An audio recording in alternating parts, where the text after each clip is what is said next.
in Baltimore. Of course, the Orioles return home to Camden Yards for 11 pennant-packed games, beginning with the Tampa Bay Rays. And Luke Jones will be on the scene at Oriole Park at Camden Yards. And for me, I'm the lucky one or unlucky one, depending on who you're asking. I get to go to a place where they've had a parade and a world championship and a Rock and Roll Hall of Fame, and a place I always have a good time. Saw Springsteen out there a little earlier this year.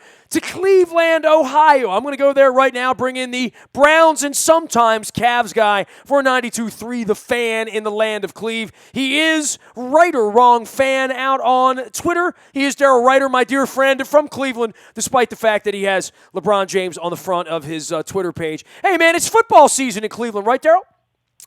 Well, we're going to try and forget that it's football season. 1 down, 15 more games to go, and what is not expected to be a very fun one. And, of course, things not off to a good start already. Dude, it's always the same thing, man. I don't know, it's like Pigpen in this cloud that forms over this particular franchise. But the RG3 thing, were you seeing any signs that he could lead them to 6 wins, 8 wins, something respectable, like Mike Pettin did a couple years ago with a bunch of ragamuffins that they probably wish they have back now, right? Well, I don't know if they wish they had him back. They had a couple of problem children and bad apples amongst those muffins that pretty much scuttled that season from a couple of years ago. But, there was some hope, and it was interesting that as we got closer to that season opener Sunday in Philadelphia, the tone from within the Browns organization started to expand as far as RG3's future with the Browns, in the sense that, they were thinking that maybe he could be a long-term solution for the quarterback position. And then lo and behold, with the game out of hand, he gets blown up with about, just under 4 minutes to play in that football game. And come to find out, he broke a bone in his shoulder. They have to place him on IR, and they won't know for 3 to 4 weeks whether or not he's going to need surgery or not, and whether or not his season is going to be done or not. But the bottom line is, the soonest that RG3 can put on a Browns jersey and uniform and take the field again would be the November 10th rematch in Baltimore. So, well, we're going to have all purple jerseys, by the way. Have you seen those? Yeah, and the Browns are going to be in all white. Yeah, I saw the NFL put out this week the color rush uniforms for all the teams, but the one they put out for the Browns is not accurate. It was an all brown with the orange striping on the sleeves and the pants. Looked really, really cool. Problem is, the Browns against the Ravens, they will be in all white, and they will not be special uniforms. They're, I think, one of 4 or 5 teams this year that won't have actual color rush special uniforms. They're just going to wear the white jerseys, white pants, and white socks against the Ravens. Well, that's kind of an old school look. Ozzie Newsome wore that once or twice back in the day, I believe, if I'm correct, from some of my old video footage that I see at NFL Films. He is Daryl Ryder. He is Right or Wrong Fan. That's RUITER, Wrong Fan, out on Twitter. Longtime suffering Cleveland fan, but now a happy one, right? I mean, has the parade mellowed you a little bit 4 months later?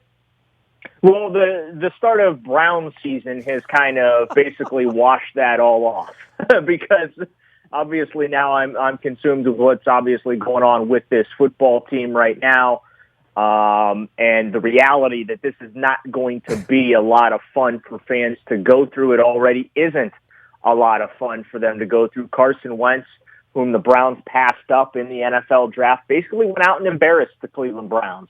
And, I thought he was going to throw for 250 and 2 touchdowns. Nestor, I was wrong. He threw for 270 and 2 touchdowns and no interceptions against the Browns in his NFL debut. And he only played 6 offensive series in the preseason, and he was the guy that looked like the sage, polished veteran, while RG3 looked like the pedestrian rookie. Yeah, there's been a lot of despair, there, and the Mike Polk humor and all that stuff, but y'all lost week 1 to a rookie quarterback from North Dakota State. That's just a fact, right? Yeah, it is a fact. And listen, one game does not a career make. I mean, I can name a very few, but there are a few Browns quarterbacks that in their debuts played very well, and they went on to have disastrous careers with the Browns. So, one game does not a career make. How many quarterbacks has it been? What's the numbers? Is it 19, 20? McCown's coming back, so he's already counted, right? No, RG3 is 25, and the meter will not run up to 26 this week because McCown has already started. But Cody Kessler's on standby, the rookie from USC. He will probably get called upon this year, marking the fourth straight year that the Browns need three quarterbacks to get through a 16-game schedule. But it's mind-boggling. And I wrote this week that, it's unfortunate that this has happened with RG3. It's not his fault. It's not the Browns' fault. But everyone and their mother could see that this was going to be a result. Just nobody thought it'd be out, the first game. Second straight year, the Browns can't have their opening day starter start week 2 either. And you can't have any success organizationally when those type of things happen. And it is unfortunate that bad things seem to always happen to the Cleveland Browns, regardless of how well thought out the plan may or may not be. And in this case, I really believe that, it was a low-risk, high-reward type of signing by bringing him in. And unfortunately, him getting hurt and being lost for a minimum of 8 weeks, maybe the entire season, now it just looks like a big, gigantic waste of time. And the guy that they passed up in the draft looked amazing. And RG3 did not look amazing when he was healthy before he got hurt on Sunday in Philadelphia. So that's why Browns fans are freaking out. Hugh Jackson made this decision. And I get it. Carson Wentz wasn't the guy for him. The problem is he went out and embarrassed you. He made you look stupid in his NFL debut. And everyone now is going to be paying attention to Carson Wentz and focused on what this guy is going to do throughout his career, because the Browns passed on him, and the Browns still don't have their guy. Was there any chance in your mind that McCown gives them a better chance to win 4 or 5 games than RG3 would have? Yes, absolutely. Listen, you remember last year in Baltimore. I try to forget that. We don't talk about that here. We don't talk about last year. Well, I do, because I'm not here to talk about the past. In Cleveland Browns history. But, Josh McCown rewrote the franchise record books against the Ravens last year in Baltimore. It lit him up. I mean, it was a tight game, close game, but, Gary Barnidge caught a football literally with his backside laying on the ground. I remember that too. But, so he can absolutely, and this is why I was so against in the preseason when the talk came up that the Cowboys were interested in acquiring McCown, and a couple other injuries popped up, and Teddy Bridgewater had that horrific injury for the Vikings. McCown's name came up, and I was completely against the Browns trading him unless they got something obscene in the form of an offer, just because of this scenario, because I knew that there was going to be a point in time that RG3 was going to get hurt, and they absolutely needed somebody to step in, not named Cody Kessler, to go in there and just at least be able to manage the offense and get them through games. And Josh McCown can do that, but also Josh McCown can help them win. The team is not better, I don't think, with Josh McCown on the field. At least, I don't think that there's a tremendous separation in improvement with him on the field. But they still have the same opportunity to win with McCown as they did with RG3. So it's good they kept him, and now they've got a veteran to go in there. And while it might feel like the season has already fallen apart after 1 week, McCown can step in and kind of keep the ship steady, and hopefully he can stay healthy. But again, I'm not really optimistic about that either, Nestor. Daryl, I'm wearing my Led Zeppelin shirt today in honor of Cleveland, in honor of all things rock and roll. And, I'm coming in there. Am I going to see any sort of tribe mania at all, or is it going to be not like they have a 10-game lead and they're in first place? It's been pretty subdued, It's almost as if the Indians have like a cult following now. The Orioles, I'm familiar with that. The Orioles have the same thing. And a lot of them hate the football team. A lot of Oriole fans hate the Ravens, hate the concept of football. It's really a weird thing, the ultra Orioles fans, because they don't even see the empty seats. Like, they don't even acknowledge that, like, the owner may have screwed some things up over the last quarter of a century. Yeah, and the same thing here in Cleveland. There's such an animosity toward the Indians' ownership. Why is that? I mean, I know what happened here, and what happened here was incredibly well documented nationally until people just got bored with it. Literally. I mean, Ken Rosenthal got tired of writing about it and just went away, literally. Yeah, I think what happened was everyone got so spoiled by the 90s, the 95 to 2001 Indians teams that every year were in the playoffs and had opportunities to compete to get to the World Series. They only got there twice. And, a lot of people just assume that's how this works. The economics in the game of baseball also changed. The Browns came back, which changed the local economics as far as where fans spent their sports dollars again. And so they had to begin running the baseball team like a business, and fans did not like that. And they had a lot of losing seasons. They've had a lot more success on the field than the Cleveland Browns have ever had in the last 25 years. And by the way, the awfulness hasn't really cost the Browns a lot of money. I mean, those seats are still full. I'll be there this weekend because it's week 2 and the weather's good. I'm going to tell you right now, the Browns are still advertising for tickets. That's for the fine, but it's not an embarrassment, bro. I never go in there and see 15,000 unsold tickets. I see seats that people have and they don't use because sometimes we get there and you're 3-8 or whatever. That happens. Right. Well, you'll see as we get later in the season. I think that there's a chance when the Bengals come to town, certainly when the Steelers come to town, that you could have some takeovers of First Energy Stadium with those fan bases, because Browns fan right now is they're pretty much all on the ledge. They're pretty much fed up. They're tired of hearing about plans, and they're tired of the constant regime changes and just the turmoil and the inability to find any talent in the draft. Although I think they found a couple players in this draft. But they're pretty much fed up, and the honeymoon for the Cleveland Browns is certainly over. But when you look at the Indians, they have their 10 to 12,000 fans that are at the ballpark every night, except for on the weekends. They get some crowds of around 20, 25,000 on the weekends. But it is a very weird thing at how Cleveland really has not openly embraced this Indians ball club, which is a lot of fun to watch. Great pitching, defensively, a pretty solid team. They play the game the right way. They're all good guys. You don't have any jerks in the locker room. And, as far, and what I mean by is embracing the team, because the local media ratings, TV, radio, are off the charts. So people are paying attention to them.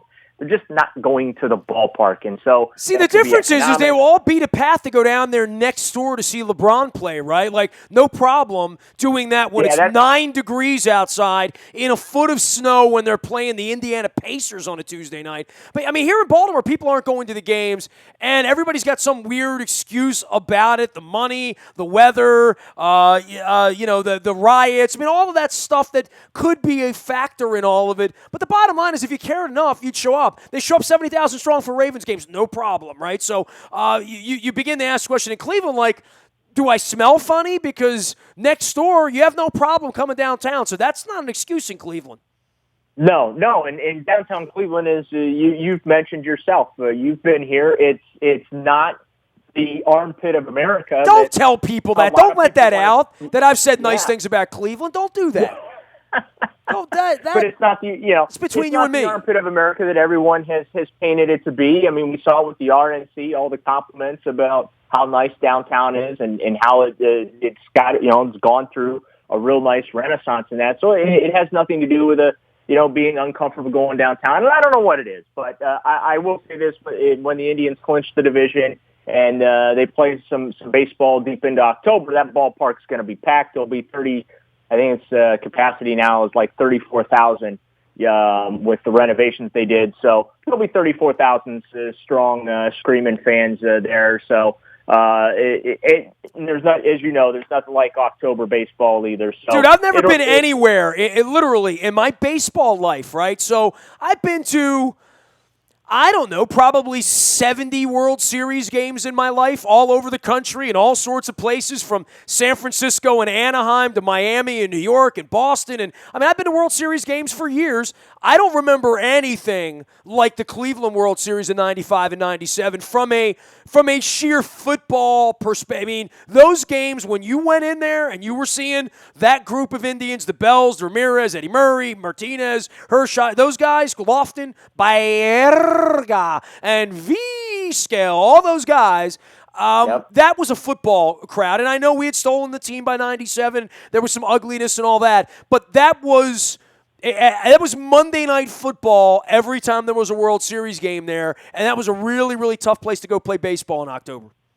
Yeah, absolutely, and I expect that's going to return here in a couple of weeks, and that'll be exciting to see. And then of course the Cavs will tip off the season, have their big ring night and banner ceremony. So there'll be some. It's going to be really lively, and actually the opening night, October 25th. How about this, Nestor?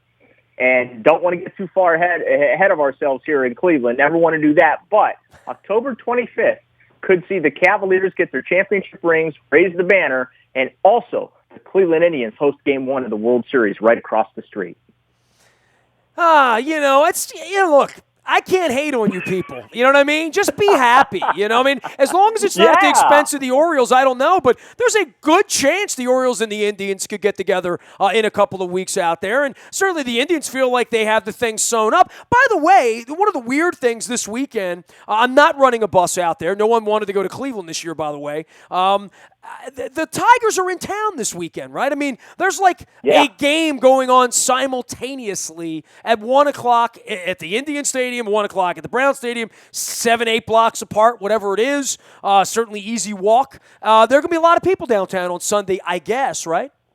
Yeah, it'll certainly be hopping. The Indians are inching closer to locking up the division, and the Tigers will be in town. So that's a big game for them. And then, of course, the Browns with the home opener, maybe a little wind out of the sails because of the RG3 injury and Josh McCown having to take over, and just very low expectations for the football team. But also this weekend, before that game against the Ravens, the Browns will unveil a statue honoring Jim Brown outside of First Energy Stadium. Nice. So that'll be kind of part of the opening day festivities for the Browns.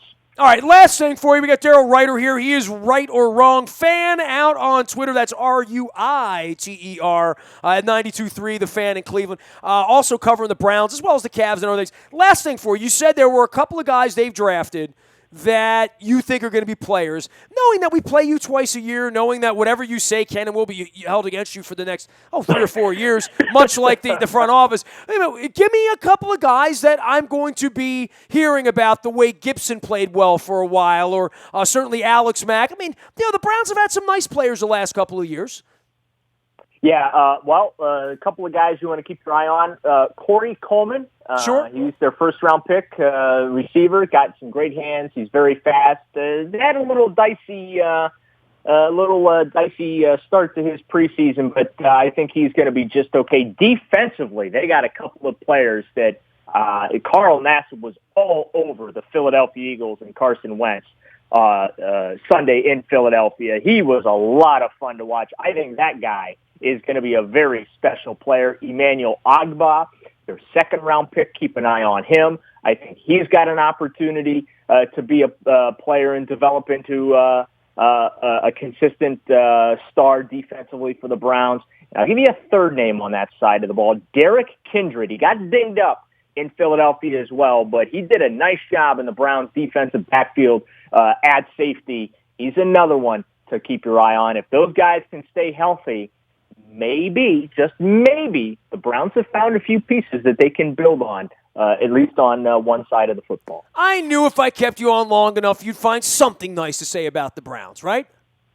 Well, it's not all negative. The world hasn't come to an end. The sun came up, the following morning after the bad news with RG3. Look, I know Hugh will be chopping wood. I mean, I know what kind of man he is. Yeah. He's a great guy, a great leader, a leader of men, but I don't know that he's got a lot of talent there, Daryl. No, and you know what, Nestor, I'm just being real with you. They don't. And what talent they have is young and raw, and it's going to take some time to develop. The key is, though, is that they do develop, and that's where Hugh Jackson and his coaching staff come in, that there really is an emphasis on coaching and player development. I got to tell you that, watching in training camp as well as during the offseason, and even the little that we're still able to watch practice during the week here, it is the most active, interactive coaching staff I've ever seen on a football field. Hugh Jackson will go position to position and he'll coach players. He's not just standing behind the quarterbacks, watching him. He's moving all over the field. Very hands-on type of guy. So the focus this year is the youth, the player development, and then, figuring out just what it is they have and what they don't have, so that when they get into 2017, they have a good look at what the pantry looks like, and then they can move forward and figure out how they really want to stock that cupboard from a talent perspective going forward. All right. Well, Cleveland will welcome me back, with open arms from Parma to Richfield and, out to Willoughby this Saturday night as I finally return to the land of Cleve for some football on Sunday and maybe some baseball on Saturday afternoon, too. Daryl, great catching up with you, man. I hope to see you around Cleveland on Sunday. Sounds like a plan, and feel free to drop by one of our many, many T-shirt companies here in Cleveland and pick yourself up some Cleveland Cavaliers 2016 NBA championship swag. My favorite one, and I think I posted it, was a cartoon leg lamp with LeBron's head on it and the Cavaliers C, and I thought, that's the kind of shirt I want to have. If I'm going to have a Cleveland championship shirt, I want that one. By the way, I still haven't visited the Christmas Story house. I need to do that at some point. That's like 3 blocks from my house. Really? I'm not too far away from the Christmas Story house. I've been to Ralphie's place a couple of times. They fixed it up real nice, and I can't believe how authentic it is in comparison to what you saw. For those of you watching on my Facebook Live, I'm going to turn the camera a little bit. I have an authentic leg lamp in my studio that illuminates my studio. It's right underneath the Super Bowl picture of 2001, Daryl, and it's right next to the picture of Art Modell that you can see. So Art is in the picture right there. I'm pointing it out, and there's Cheech, and there's Peter Angelos, and there's Marsha Brady and George Brett, and then right next to that, there is the leg lamp. So, hey, I got a little piece of Cleveland here in the studio all the time with me, bro. Well, again, I would have preferred you put it in a better spot, but that is your prime location. So the fact that you put that in what you consider to be the prime location within your studio, I got nothing but dude. There's no prime location. I've got a throwaway thing behind me. I have a beautiful Jen Strong. I have a green Ravens hat. I have my Coppin State T-shirt that they gave me. Thank you very much, Coppin State. Appreciate that. I have my Cuba poster on the wall that Mike Flanagan gave me.